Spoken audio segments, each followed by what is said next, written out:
Vitālijs Aizbalts, kurš pārstāv Latgales partiju, ir ievēlēts par Augšdaugavas novada pašvaldības priekšsēdētāju. Par viņu nobalsoja 11 deputāti. Es gribētu pateikt 3 paldies. Pirmais paldies ir tiem vēlētājiem, kuri gan vēlēšanu dienā, gan iepriekš nobalsoja par mūsu komandu. Un mums ir jātaisno jūsu uzticība. Otrais paldies ir jums, kolēģi, kuri nobalsoja šodien par mani un uzticēja šo amatu. Paldies arī tiem, kuri nenobalsoja. Mēs zinām jūsu nostāju.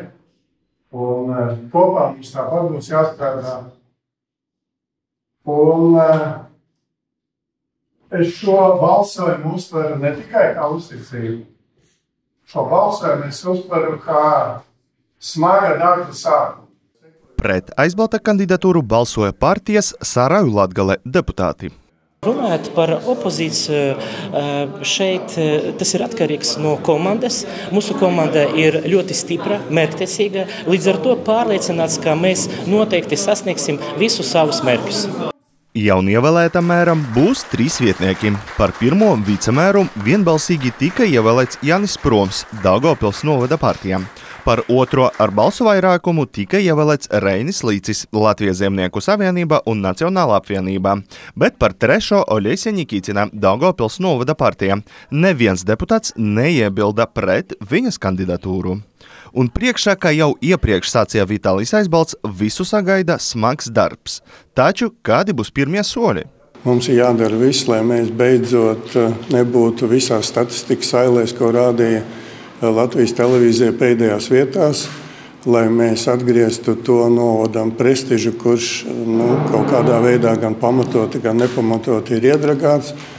Un no tādām lielām lietām mums ir jāsaglabā Augšdaugavas novads, jo šobrīd politiski šos 5 novadus, kuri apkārt valsts pilsētām jau nosaukuši baranku novadiem, bet mums gan funkcijas, gan mentalitāte, gan daudz citas lietas ir atšķirīgas valsts pilsētā un novadam. Mums kopēji jāsadarbojas, bet jābūt 2 atsevišķām pašvaldībām. Atgādināsim, pēc Augšdaugavas novada pašvaldību vēlēšanu rezultātiem uzvaru guva Daugavpils novada partija, kurai ir 5 deputātu mandāti. Otrā vieta Saraju Latgale ar 4 mandātiem. Latgales partija un politiskajā apvienība Latvijas zemnieku savienība un Nacionālā apvienība katrai pa 3 deputātu mandātiem. Mēs turpināsim nodrošināt finanšu stabilitāti. Dāvida Rubena kandidatūra bija vienīgā, kas tika izvirzīta Līvānu novada domes priekšsēdētāja amatam. Par viņu nobalsoja 9 no 15 domes deputātiem, savukārt 6 kādreizējie koalīcijas pārstāvji bija pret. Par Līvānu novada domes priekšsēdētāju ievēlēts Dāvids Rubens. Apsveicam! 2001. gadā dzimušais jaunietis ir absolvējis Līvānu novada Rudzātu vidusskolu. Jau skolas laikā viņš guva augstus rezultātus mācībās. Viens no lielākajiem sasniegumiem bija sudraba medaļa Eiropas Savienības dabas zinātņu olimpiādē.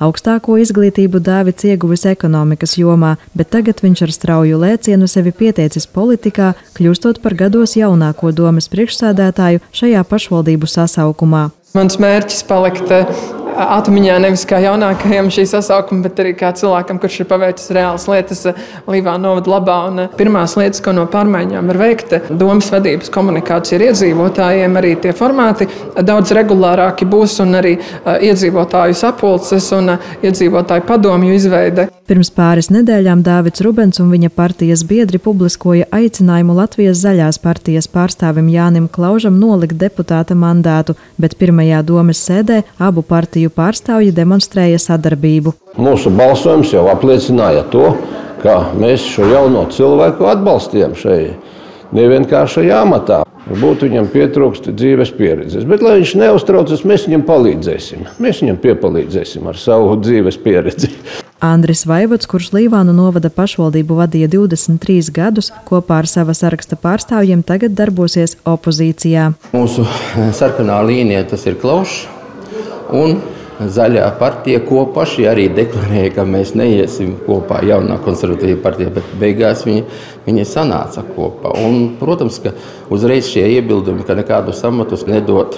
Kāda koalīcija, ja tev nav ne priekšsēdētāja vietnieka, ne izpildirektora vietnieka, tādas koalīcijas es nezinu. Vienlaikus ilgadējais novada vadītājs neizslēdz atbalstu jaunajai domes vadībai lēmumos, kas vērsti uz novada attīstību. Andris Vaivods pauž gandarījumu par savas vadības laikā paveikto un prieku, ka tagad varēs vairāk laika veltīt ģimenei. Sandra Paigļkalne, Kaspars Daņeļevičs, Vidusdaugavas televīzija. Kļuva zināmi 9. klašu centralizēto eksāmenu rezultāti. Pagaidām tie ir pieejami tikai skolēniem un skolas vadībai, bet apkopot informāciju par visiem centralizēto eksāmenu rezultātiem Daugavpils uzzinās mazliet vēlāk. Bet jau šobrīd ir zināms, ka ne visiem 9. klases absolventiem ir izdevies tikt galā ar eksāmena uzdevumiem. Un ja apelācijas komisija atstās atzīmi spēkā, skolēns paliks 9. klasē 2. gadu. Runājot par 12. klases absolventiem, situācija ir pavisam savādāka. Ja centralizētā eksāmena atzīme ir negatīva, tad pat šajā gadījumā viņa mācības 12. klasē beigsies. Un ja viņi vēlas kārtot centralizēto eksāmenu pēc gada, tad viņiem tam būs jāgatavojas pašiem, vai arī ar privātu skolotāju palīdzību. Ja tev tiešām tas ir svarīgi un tu uzskati, ka tas ir tā vērts, tu iesi un vēlreiz kārtosi to eksāmenu. Bet ja nē, tad sanāk kā ir. Ar 9. klases izglītību, bet tā nē, es nezinu, ko darīt. Laikam arī uz vakarskolu var aiziet. Es zinu, ka daudzi šādā situācijā vienkārši aizbrauktu uz ārzemēm strādāt. Viņiem būtu nospļauties uz to visu. Bet man personīgi laikam vajadzētu izdzīvot šo momentu. Un laikam es tomēr mēģinātu nokārtot vēlreiz. Es zinu, ka var nokārtot tos vēlreiz, nākošgad, vismaz pamēģināt. Bet tā jāskatās, kādā virzienā domāt. Var aiziet strādāt, vai arī... Nezinu, neaizdomājos īstenībā. Es zinu, ka ja tevi atstāja uz 2. gadu, tad tu turpini staigāt uz skolu. Bet ja eksāmeni, laikam tad tā ir vairāk tava atbildība. Tāpēc tā arī sanāk, ka nāksies pašam maksāt, pašam staigāt, kaut kur meklēt, kaut ko papildus. Es personīgi dzirdēju par tālmācību. Dzirdēju, ka daudzi tur arī mācās. Es domāju, tā ir laba iespēja. Varbūt pat labāka nekā privāti skolotāji mūsdienās. Bet ir vēl viens variants – iestāties vidējās profesionālās izglītības iestādē vai arī augstākās izglītības iestādē, kurā neprasa nokārtoto centralizēto eksāmenu rezultātu certifikātu. Vārdu sakot, ir arī iespēja izskatīt variantu brīvprātīgi iestāties Nacionālajos bruņotajos spēkos un pēc armijas beigšanas iestāties universitātē bez nepieciešamības atkārtoti kārtot centralizētos eksāmenus. Diemžēl šogad sīvā cīņā ar zāli pilsētas skvēros, parkos, zālājos gar centrālajiem ceļiem, kā arī vasarnīcās cilvēki zaudē. Nepaspēja tik nopļaut, kā jau pēc nedēļas, tā atkal ir izaugusi zāle līdz potītei. Iemesls tam ir laika apstākļi un ar to ir jāreikinās, tostarp arī pilsētas komunālo pakalpojumu iestādēm un profesionālajiem zāles pļāvējiem. Visi pašvaldības dienesti plāno savu darbu un darbu grafiku pēc vidējiem rādītājiem. Tas attiecas ne tikai uz zāles pļaušanu, bet arī, piemēram, uz sniega novākšanu. Ir bijuši gadi, piemēram, kad vispār nav bijis sniega, un citos gados bija nepieciešami papildu līdzekļi sniega izvešanai.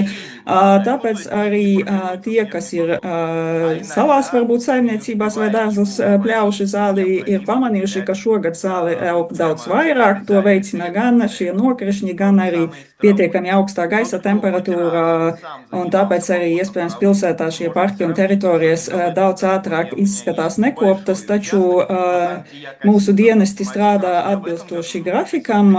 Varbūt pēc svētkiem šie darbi ir nedaudz aizkavējušies, taču ir arī jāņem vērā šī laikapstākļu ietekme un to, ka šogad zāle tiešām aug ļoti ātri. Šogad ir vērojamas zāles laika apstākļi diezgan labvēlīgi zāles augšanai, tāpēc ir vērojamas darba grafikas nelielas atpalikšana, piemēram, pa 1 nedēļu.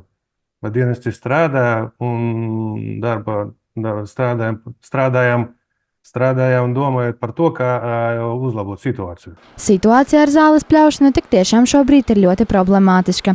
Darba apjoms palielinās, tai skaitā arī uzņēmumiem, kuri apkalpo pilsētas dzīvojamo fondu un teritorijas pie daudzstāvu ēkām. Ja iepriekš vienas sezonas laikā zāli bija nepieciešams pļaut 2-3 reizes, tad šogad jau tiek veikta atkārtota pļaušana. Un priekšā vēl ir pāris mēneši līdz sezonas beigām. Un, ja laikapstākļi saglabāsies tikpat labvēlīgi zāles augšanai, tad pilsēta par zāles pļaušanu maksās daudz vairāk nekā tas bija plānots iepriekš. Daugavpils ir viena no 3 pilsētām Latvijā, kur ielās ir sastopams tramvajs, bet reti kurš zina, kas notiek ar to pirms tas izbrauc no tramvaju depo.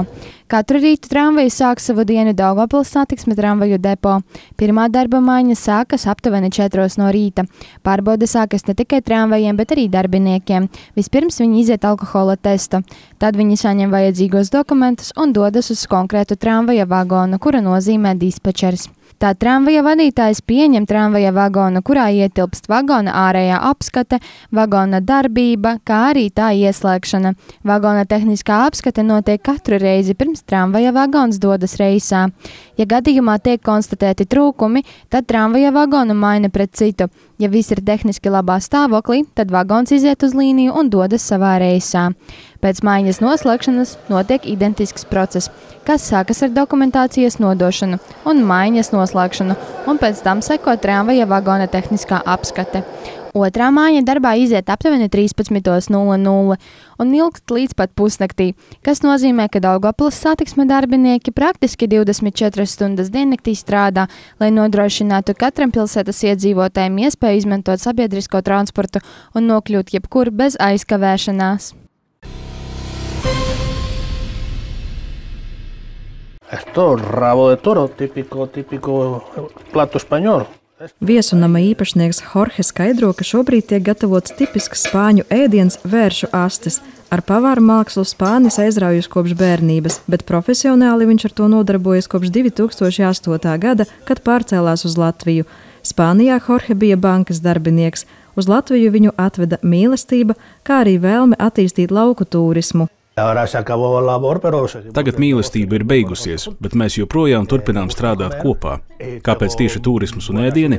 Jo man patīk ēst un man ir labas idejas. Bankas darbā mēs vienmēr sponsorējām lauku turismu. Tad es sapratu, ka šeit kaut kā pietrūkst un es gribētu kaut ko dot. Iegādātajā lauku īpašumā bija daudz jāiegulda, lai tas pārtaptu mājīgā viesunamā. Īstenot sapni par turisma biznesu Jorgem palīdzēja Ina Tenisa, ar kuru viņš iepazinās Spānijā. Mainījām visu jumtu, logus, pārtaisījām gandrīz vai visu. Un šeit agrāk vispār bija kūts, jā. Tagad no kūts vairs nav nemiņas, telpas pārveidotas par greznu banketu zāli. Labu apetīti! Jorge pārsteidz nevien ar latviešiem nepierastiem ēdieniem, bet arī interjeru. Viņš aizraujas ar senu mēbeļu un sadzīves priekšmetu kolekcionēšanu, un tas redzams arī viesunama telpās. Es nemeklēju naudu. Nauda nenes laimi. Es domāju, ka laime rodas, kad tu esi mierā un klusumā. Jorge uzrunā Latvijas daba un kultūra, arī Līgo svētki. Vasaras saulgrieži nav sveši arī Spānijā, tikai tur tos dēvē par San Juanu, bet tradīcijas ir ļoti līdzīgas.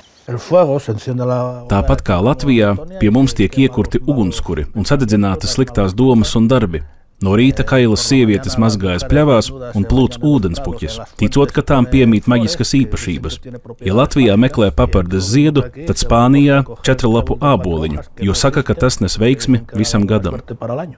Savukārt latviešu valoda Spānim sagādā grūtības. Viņš ir apguvis atsevišķus vārdus, bet brīvi runāt Jorge nemāk. Es varu paveikt jebkuru darbu, bet uz valodām es neesmu spējīgs. Ne jau tā, ka es negribētu runāt vai mācīties. Vienkārši man tas šķiet neiespējami. Tomēr dažas frāzes Spānis ir iemācījies. Ar piebildi, ka teiktais būs patiess un no sirds, Jorge visai Latvijai atzīst. Es mīlu tevi, Latvija. Sandra Paigļkalne, Kaspars Daņeļevičs, Vidusdaugavas televīzija.